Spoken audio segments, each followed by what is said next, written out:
안녕하세요. MC 허준입니다.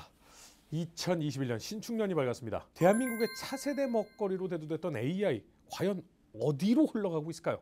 소식을 잘 못 들으셨습니까? 그렇다면 오늘 AI의 학계와 산업계를 대표하는 두 리더분을 모시고 요 이야기만 듣는다면 아마 AI의 표준 정도는 알고 가시지 않을까라는 생각이 듭니다. 먼저 학계를 대표해서 나오셨습니다. 서울대학교 AI연구원 원장 겸 컴퓨터공학과 교수이신 장병탁 교수님 나오셨습니다. 네, 안녕하세요. 자, 이번엔 산업계 대표십니다. 지능정보산업협 회장이신 장홍성 회장님 나오셨습니다. 네, 안녕하세요. AI 얘기 한참 정말 많이 됐었잖아요. 요새는 약간 좀 시들한 것 같습니다, 소리가. 그렇습니다. 일반인이 사실 AI 아는 게 뭐 알파고가 큰 역할을 했는데 2016년이긴 한데 사실 돌아가 보면 그거보다 한 10년 전에도 벌써 학계나 산업계에서는 그런 조짐들이 있었고요. 최근에는 사실 뭐 GPT-3 이런 게 나와서 네네. 또 글을 막 써주는 이런 네, AI가 맞아요. 최근에 그런 기술들이 네. 나와서 뭐 계속 발전하고 있습니다. 앞으로 논문 쓰기가 쉬워질 거라는 소문이.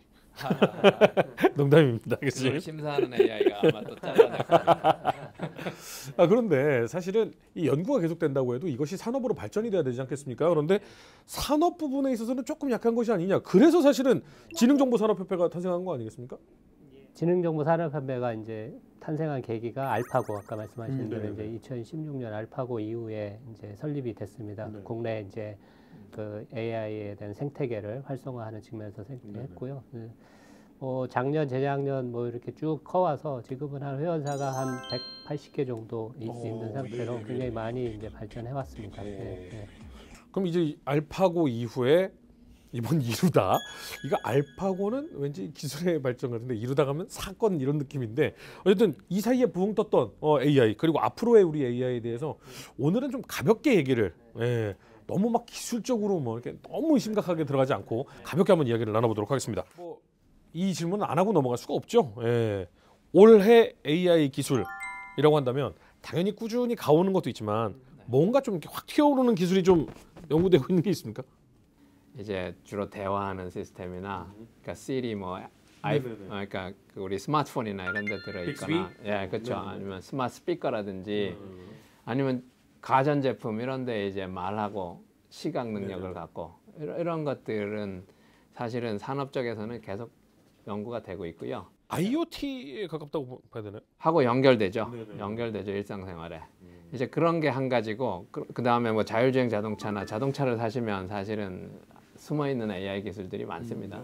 요즘 보면 카메라가 많이 달리고 센서 달리고 그런 거 알아서 예측하고 이런 거 다 AI 기술이고요. 아니면 우리 비대면 사회인데 지금 건물 들어갈 때 벌써 열 측정하고 얼굴 인식하고 이거는 이미 일상생활이 된 AI 기술인 거죠. 그러니까 이게 사실 얼굴 이렇게 하면은 얼굴 가까이 가져다 대세요 하면은 정상입니다. 뭐 이렇게 나오는 그렇죠. 그것도 AI 기술이군요. 그렇죠. 이거 전 세계적으로 우리나라가 제일 발달한 것 같아요. 어떻게 보면.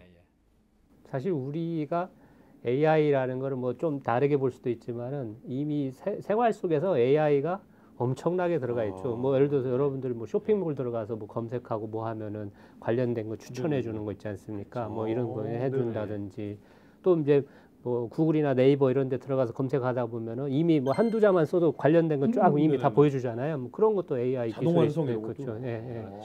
사실은 뭐 그런 부분이 이제 좀 눈에 들띄는 거지만 백엔드에서 AI가 해주는 거고 그 다음에 정말로 잘 눈에 안 띄지만 이미 쓰이고 있는 게 공장이나 이런 데 공장을 좀 더 효율적으로 운영한다든지 반도체 생산 공장에 예를 들면 효율을 높인다든지 이런 곳에서 다 사용되는 게 AI군요. 저희 또 회사에서도 이제 요즘 출입할 때는 회사원 원래는 이제 뭡니까 신분증을 이렇게 태깅하고 들어가잖아요. 이제 저희는 요즘 안 그러거든요. 그럼요? 가서 딱 얼굴 되면 얼굴을 안면 보고 인식? 안면 인식해서 바로 출입문이 열리고 이런 것도 다 그러니까 상당히 많이 우리가 AI라는 게 멀리 있는 게 아니라 이미 많이 쓰고 있죠.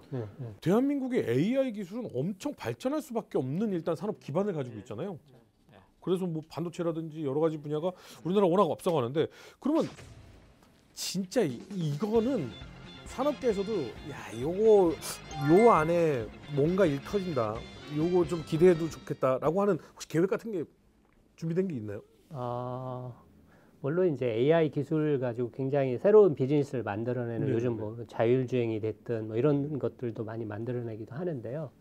한국에서 요즘 많이 쓰는 단어가 AI 플러스 X라는 말을 많이 쓰거든요. AI의 이제 X라는 거는 이제 산업이거든요. 그래서 AI 기술과 산업이 융합되는 이제 네네. 그런 것들에 대한 이야기를 많이 합니다. 우리가 흔히 말해서 AI 기술 자체에 대해서 우리가 경쟁력을 가져갈 거냐 할 때는 사실은 이제 뭐 미국이나 이런 데에 큰 회사들 대비 우리가 그런 데에서 차별화를 가져가기는 쉽지 않지만 X를 통해서 우리가 차별적 경쟁력을 가져가는 거는 상대적으로 좀 쉽지 않을까 생각을 하고 그런 측면에서 우리가 X, 그러니까 결국은 X는 산업에서 우리가 경쟁력을 가진 예를 들어서 우리가 제조업이 됐든 아니면 뭐 헬스케어, 바이오 쪽이 됐든 이런 쪽에서 X에 AI를 융합해서 만드는 그런 쪽에서는 우리가 충분히 경쟁력을 앞으로 가져갈 수 있는 영역이 아닐까. 뭐 물론 이제 정부에서 요즘 AI 반도체도 굉장히 많이 하고 있는데 그것도 하나의 일환일 수 있고요.